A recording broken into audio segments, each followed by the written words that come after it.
What's happening, guys? So the reason you clicked on this video is because you wanted to find out some ways that you can make money online. But before we get into that, we need to address a huge problem. There's currently a disease that's spreading. No, I'm not talking about that disease. Symptoms of this disease include zero creativity, extreme laziness, Kevin David actually legit copied everything that I teach, and the willingness to outright plagiarize other creators that do work hard with no shame. He talks about this same exact stuff, word for word, that I have been talking about for the past year. And this disease is especially bad when it comes to giving people financial advice. I mean, you'll watch some video on how to make money. We are going to talk about the top 3 paid surveys online. And I can tell you most of the advice out there is awful. So if you're actually foolish enough to try one of these methods, we're in $17.11, divide that by 8 hours of work, and that comes out to $2.13 per hour. You're probably going to be very disappointed. But don't worry, because I got you covered, fam. Over the years, I've tried a lot of the make money online stuff out there, and there are a few methods that do actually work. I started trying all sorts of different side hustles and small business ideas as a teenager, and there were a few methods that actually worked, even for somebody who didn't have any experience and was broke. It's so easy, a caveman could do it. The best method that I found made me nearly $100 an hour. And everything that I mentioned on this list is going to be either something that I've tried myself or close friends of mine have done. So it's not going to be some copy of something that you've already seen 100 times. So first on this list is going to be how to sell pictures of your feet. Just kidding. I don't think anybody would want to buy something like that from me. But don't forget to smash the like button if you're into that sort of thing, or just smash it anyways because it helps the channel out a lot. Smash. Thank you. But yeah, I'm amazed that this video has over 2 million views in just a few months. That blows my mind. But anyways, the real number 5 on the list is going to be online tutoring. Now, I actually started doing this one while I was in college, and by the time I stopped doing it, I was making over $100 an hour. So the story goes, I was in college, going through undergraduate, trying to get into pharmacy school, and there's this test that you have to take in order to get into pharmacy school. It's an entrance exam called the PCAT. So I really wanted to do well on this test, and I scoured the internet forums. I basically bought like every book there is to try to do really well on it. And there were a ton of different resources out there. Some of them were pretty good, some of them were really bad, and then there were a few that were really good. I also asked a bunch of people that did really well on the test, and some people were just naturally really smart and they were going to do well on the test anyway, so it didn't really matter what they studied. And then others were really good at researching what the best options were. And so it took me hundreds and hundreds of hours of studying and exploring and trying different things out for me to find what the absolute best option was, and this one was so much better than anything else out on the market. It wasn't even funny. And for the 0.01% of my audience that's actually studying pharmacy, it's Dr. Collins' PCAT Prep. Seriously, this guy, Dr. Collins, must have an inside guy that writes the questions or something, because the stuff he told us to study was exactly what was on the PCAT. It was crazy. It was almost like he wrote the test himself. So anyways, I'm not that smart. I'm not one of those students that just naturally does really well on their tests and it really doesn't matter what they study. So I was able to do pretty well on this test because of the fact that I was able to find that really good resource. And so a lot of my friends wanted to know how I did so well on the test, and I shared my secrets with them. After a while, they started telling their friends about it, and it sort of just like spread through all the people who were taking pharmacy in undergrad at the University of Kansas. And so I started charging like $50 an hour or so because so many different people wanted to know how I did so well on the test. Now keep in mind, at this point I had done zero marketing. It was all word of mouth, and people were coming to me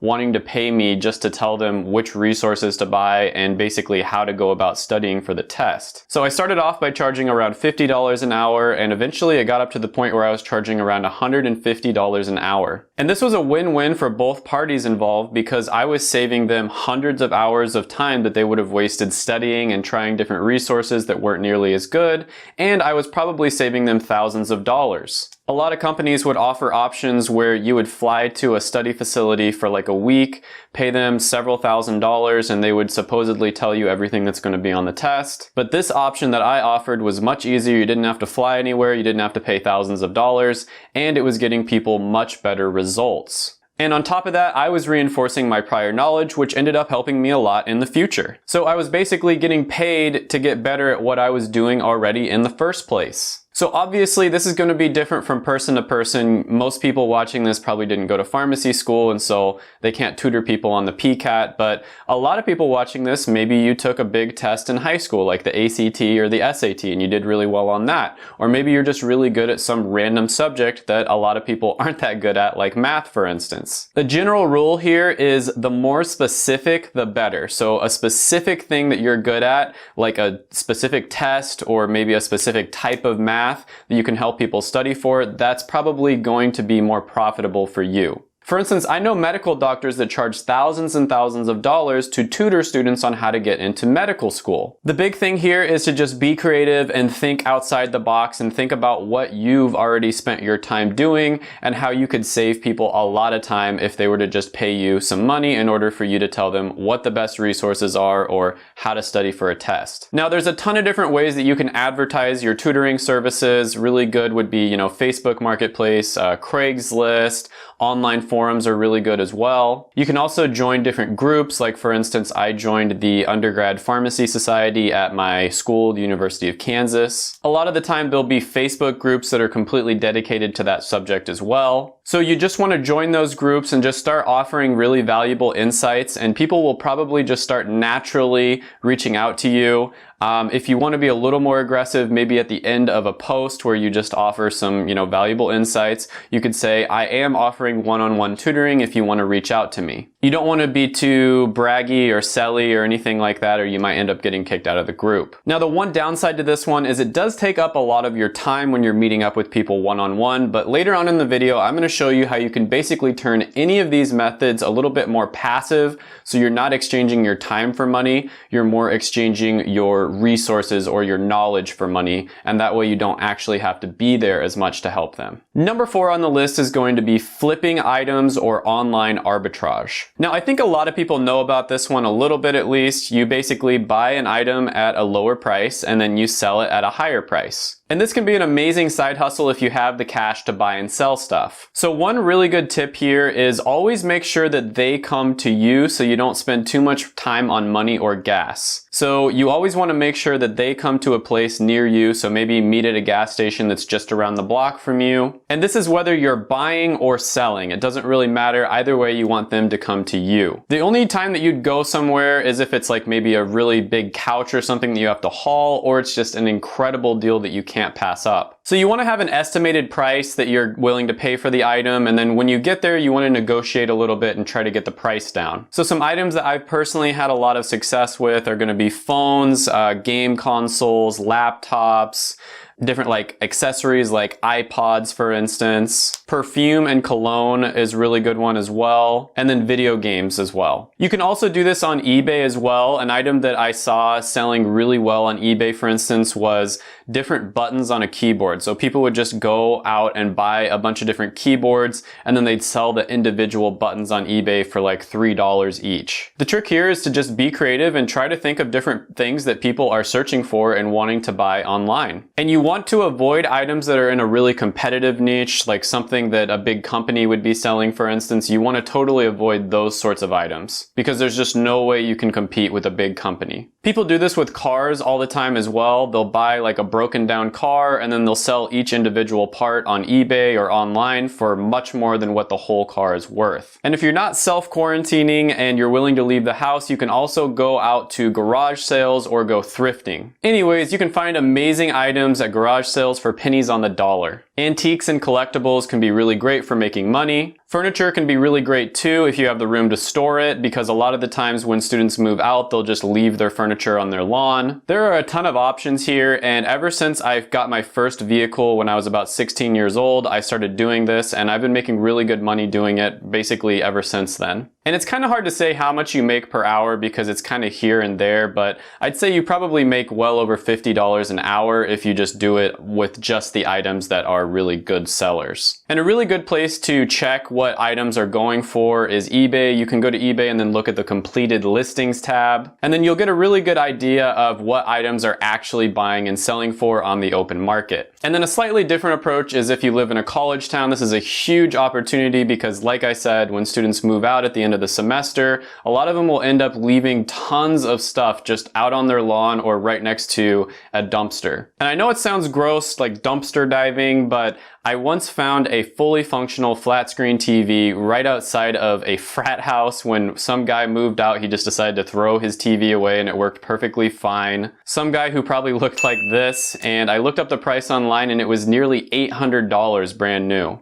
Thanks, Chad. Now this one can be great as a full-time gig, but it's also just really good as a side hustle as well. Something that you can do once in a while. You kind of just wait for something to fall into your lap. Don't spend too much time on it. So number 3 on this list is going to be teaching English online. So 2 really great resources for this are going to be Cambly as well as QKids, and these are ones where you can just basically get started with this. And I think this one is pretty self-explanatory, but you basically teach people that are not from the United States of America how to speak and write in English. With Cambly, you're making around $20 an hour when you first start off. With QKids, it's around $10 an hour. QKids is a little bit easier to sign up for than Cambly. And usually they just want to chat a bit, and you don't have to be like an expert in English. You don't have to have an English degree or anything like that. They basically just want to have a normal conversation with normal American or dialect, if that makes any sense, with somebody who is from the USA. Now you can start off on these websites just to get a little bit of experience, and then after you've done it for a little bit, you kind of know the ropes,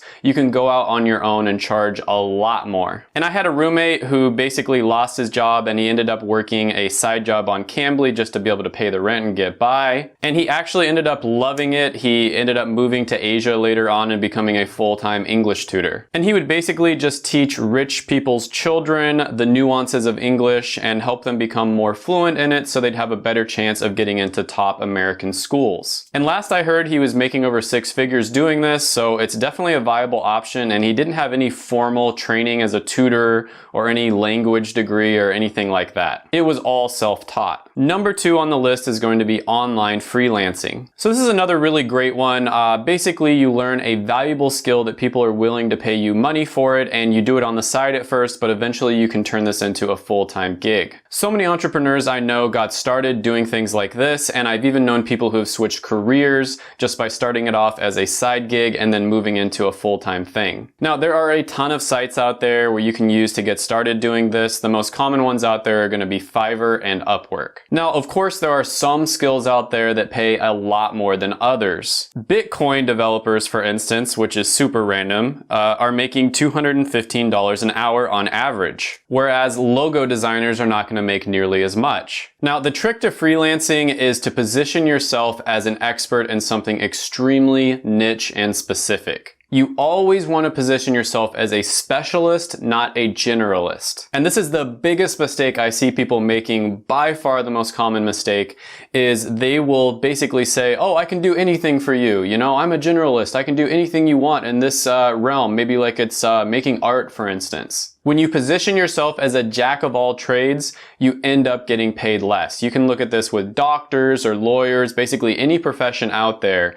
If you are a specialist, you're going to get paid more than if you are a generalist. Generalists get paid less, they have less fun, they're less respected, they get worked a lot more, and they probably won't even get as many jobs. What you want to do is find a very specific skill that pays very well and has a lot of demand, learn how to do that skill, and then position yourself as a specialist and an expert with that specific skill. For example, if you're a photographer, consider becoming an expert on event photography specifically. If you're into online business, maybe you should consider becoming an expert on lead magnets specifically. Or maybe you got a business degree, you want to kind of switch careers, you can consider positioning yourself as an expert on pricing and strategy strategy consulting. If you're in the computer science world, you're a programmer, consider becoming an expert on image object recognition. I think you get the point here. There are certain skills that are going to pay you over $100 an hour, and then there are others that are completely saturated. You're not going to make that much from them. And you want to position yourself as an expert and an authority on those specific skills that make quite a bit of money. Now, when you first start off, you're probably not going to make nearly as much. You have to do an amazing job for all of your clients,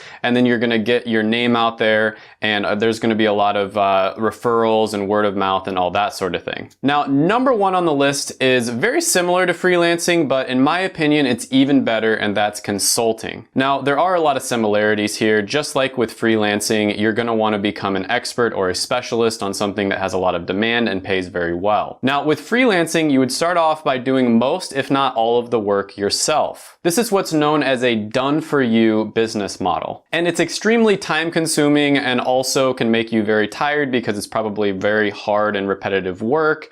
And so for that reason, it's not quite as good as consulting, in my opinion. Now, with consulting, it's more known as a done-with-you business model. And the reason for that is because you would be telling clients how they can do something for themselves. And because of that, it's much more scalable than freelancing because you're not going to be doing most of the work yourself. And with all of the different ones that I've listed, all 5 that are on this video, you want to try to move towards more of a done-with-you business model whenever possible. Now, there are several different ways of doing this. Some consult purely just over the phone, or they consult over a Skype session, and they're charging, over $500 an hour a lot of the time. And then others already have pre-prepared packages where they teach people exactly what they're looking for, and that way you don't have to spend hardly any time at all. So they might make a manual or a video course or a program or something along those lines. And then so the client would study it on their own, and then any questions they're confused with or anything like that, they would either email or call the consultant. This takes up even less time, and so it's even more scalable. Now, a great place to start with this would be on a site like clarity.fm. Nate O'Brien, who's a really cool guy and a fellow YouTuber here in the finance niche, charges almost $17 a minute to consult with people on his clarity.fm. And that comes out to over $1,000 an hour. He consults with people on how to grow their YouTube channel in the finance niche. You see what I mean here? Very, very specific. If he was just consulting with people on how to grow their YouTube channel in general, there's no way he could charge $17 a minute. I've paid several consultants before, and I've never had a bad experience. It's been worth every penny. I've also done consulting myself, and I plan on doing it a lot more in the future. Now, all of the methods that I mentioned can be scaled by either hiring somebody else to do some of the work for you, or by pre-packaging things like I talked about before. You always want to be focused on how you can move towards a done-with-you business model rather than a done-for-you business model. And I highly recommend, once you get some experience, to do this as much as possible, because then you can buy yourself time and freedom. Make sure to watch my videos right here. I made them just for you. Go ahead, smash the like button, hit the subscribe button, ring the little notification bell, and then comment down below any ideas you have on the video or any other videos that I should do. Thank you so much for watching, and bye for now.